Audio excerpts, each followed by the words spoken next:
后来过来是花莲一个男子骑机车载着4岁查囝，真拄好伫个路口拄着伊的前某甲现任的男朋友驶小货车。这个男子规巴肚火举起来，配迄个分两炮击因的车，结果双方就呛起来了。一个摕脚架，一个抱查囝，起家动手，冤家相拍，迄个场面是惊险万分。 倒边这个查甫人举角铁大力地喊这个正边这个查甫人，佮用脚力站正边这查甫人是一手抱囡仔，另外一手要挡对方的攻击。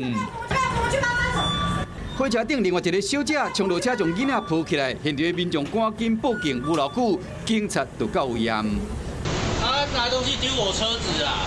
早上早起11点外，38岁姓谢查某人骑乌托摆载4岁查某囝，经过花莲自强路甲建国路口，准备要正弯的小货车驾驶座坐是伊的前头家，副驾驶座的小姐是伊的前某，两人伫交往。姓谢查某人一个看到，真生气，弹槟榔破，引爆战火。现场驾驶毋知车顶要一个4岁查某囡仔，将乌托摆扫倒了后，煞来拍这个姓谢查某人。现场的民众赶紧将这对母仔囝带离开。 因为怕小朋友危险，因为他就没有顾小朋友，就直接挥他这样子，然后我们就赶快把小朋友跟女生一起带进来。好了，警方将两人依照伤害现行犯带登去做笔录。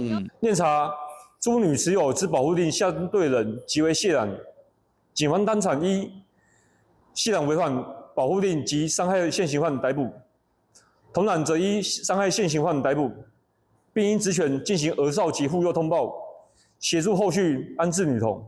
前后任冤家路野，搁当囡仔面相拍，这真正是歹带头。Hello， 我是蒋欣梅。想要抢先掌握最及时的新闻资讯吗？赶快订阅、按赞、开启小铃铛，锁定华视新闻 YouTube 频道。